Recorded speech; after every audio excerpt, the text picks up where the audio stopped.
Hey guys, what's up? Cardfight here, and today I'm here with a Coral deck profile. So, Coral has been the most requested deck profile for the Bermudas for my previous video, so, might as well do this one first, or next.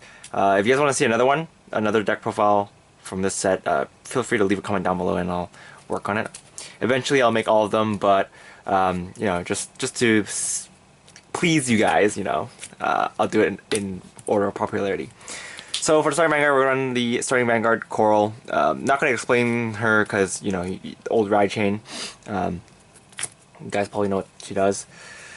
We're running 4 Shangri-La Coral. Not again. For this deck profile, I'm just going to explain the new cards because the most of the cards here are old, but there are a few new additions. I did swap out my old Corals for the new promo one. So yeah, I'm looking for the promo ones for use on too, but I'll probably go get them in Japan if they're not too expensive. Anyway, so yeah, 4 of the old Coral. Running Corals is pretty important because this is a Coral deck, and most of the time you're going to need to have Coral in your soul. So yeah, Corals. Next, running for the G2 Coral. She's a pretty good card to rush your opponent with. So yeah, and she can also become a 10k base, so it makes guarding your opponent a lot easier if you go. It doesn't matter if you go first or second, but actually it sort of does. But anyway, next we're running 4 of the new pink Lalana, something I think is Lalana. Her skill is, when this card attacks, if you're a Coral grade 3 or above Vanguard, during this battle this card gets plus 2k attack, so she's a 12k, 11k attacker. And her second skill is, it activates from the soul, kind of lost 1. If you have a Coral grade 3 Vanguard or a grade 3 or above Vanguard, then you can move this card to your hand, and then call it, and then soul charge 1. So, she requires you to have, both her effects require you to have at least a grade 3 or above Coral Vanguard. So I guess you can't really abuse her thing to push for higher numbers early game, but it's fine. It makes it so that if you ride the wrong card, it's okay, since both the grade 1 and grade 2 have skills that activate in the soul, and also if you soul charge them with their own effects, because the new cards do a lot of soul charging. You can still get benefits off them, so it's pretty nice. Next, we're running 3 Amelia. This could literally be anything you want to run. If you want to have extra attacks, you can run Spica. If you want to draw more cards, then you can run Olivia. If you want to, I don't know, do something else, you can probably run something else. If you want to have Superior Guard, you can run Ellie. If you want counter charge, you can run Vita. Pretty much, you can run anything you want in this slot. Personally, I want to have more cards in my hand so I can have better chances of getting Corals in my soul. So I'm going to run Amelia's instead, but I've tried Spica before and she works pretty much just as well, because getting extra attacks in is also pretty nice. So yeah. So mainly for me, I recommend you running Spica or Amelia, but I've seen people run Ellie and Vita and it's still fine. So next we're running 4 of the Grade 1 Coral, obviously. And then we're running 3 of the new Lilika, I think her name is? Lilika? Something like that. Her skill is, when this guy's placed on a Vanguard circle or a Rearguard circle, you can look at the top 5 cards of your deck, search for a Grade 2 or below Coral card, a card with Coral in its name, and then add it to your hand, and then choose a card from your hand and put it into your soul. And then the second skill is, enters from the soul, from your hand, put a grade 2 or above card into your soul, and then if you have a grade 3 or above Coral unit, a Coral Vanguard, then move this card to your hand and then call it to your Rearguard circle, and then this card gets plus 2,000 power. So she becomes a temporary 9k, which you can use her to attack with, so that you can bounce back in your hand and then use her effect again next turn. Overall, this card is pretty good, but the main factor that makes her not as good is that she can only search for grade 2 or below Corals, which, there's only 8 targets. That's why I'm not running 4. If there were, you know, more coral units, grade 2 or below, then I might bump this up to 4. But 3 is fine so far. I ran 4 before and I hit into a lot of nothing all times. So I decided to run more Stride Fodders instead. So I'm running 3 Stride Fodders. I bumped this up from 2 because I found myself wanting to put these in my soul instead. So a lot of times they might not be Stride Fodder. You mainly just want one of these in your soul, but when you only have one, you're deciding between whether you want to stride or cross ride.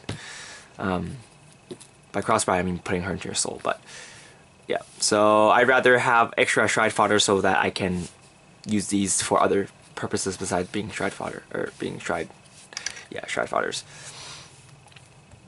So yeah, 3 stride fodders. Next, we're running 4 perfect guards. You can run this. You can run perfect guard G's instead if you want, but since I don't have enough perfect guard G's for my 9 Bermuda decks, I'm just gonna run Ellie instead. So yeah, good old Ellie. All right, for triggers, we're running 12 crit. You can run any crit, pretty much. And then 4 heal, because you want a G guard. Yeah, the bulk of the deck, there's not too much variation since there aren't that many cards for you to play around with. The main cards you can play around with is, again, you know, this slot, because there's more flexibility there for you. So depends on your personal preference, what you want. Alright, so for the G zone, we're running 4 Fontier Star Coral. She's obviously the new Stride unit for Coral, and her skill is kind of +1, G flip 1 card. When this card attacks, you pay the cost of use, total charge 1, and then choose however many rear guards equal to the number of Coral units in your soul, and then bounce them to your hand. And then this card gets 5,000 power for every card bounced with this card's effect. And then if you have 2 face-up Fontier Star Corals in your G zone, then you can draw a card and then choose 2 cards from your hand and call them into separate rearguard circles. So when you first tried her, she's honestly not that great because you don't get the draw and you don't get the call. So mainly you just get to bounce something. So sometimes, depending on your field, you might just stride her and not use her effect because, you know, you want to you might have nothing to bounce, and if you don't get any pluses off her bounce without anything, then you might as well just ride her as a vanilla. Then on your second turn, on your second stride with her, then you can do some shenanigans with her. Because the main thing for her is the part 2 of her skill where you have 2 face-up Fontier Star Corals, so that you can get the draw and the call to, so that you can get an extra column to attack with. She's pretty okay, but again, she's better on the second stride and above. So you can stride her and then just attack with her as a vanilla or something, and then you stride her for the second time, and then you can G flip for a cost, or you can do the first stride, G flip for a cost, so that it will be like this in your G zone for next turn, and then you stride into this, and then you can flip something else instead. Don't flip this one because you want to use it again. Since she doesn't require to flip herself, you can just flip her instead, and then you still get her the second part of her effect off. So don't just go and herp derp flip both of them for your strides, because then you'll run out of her really fast. So what happens when you run out of her?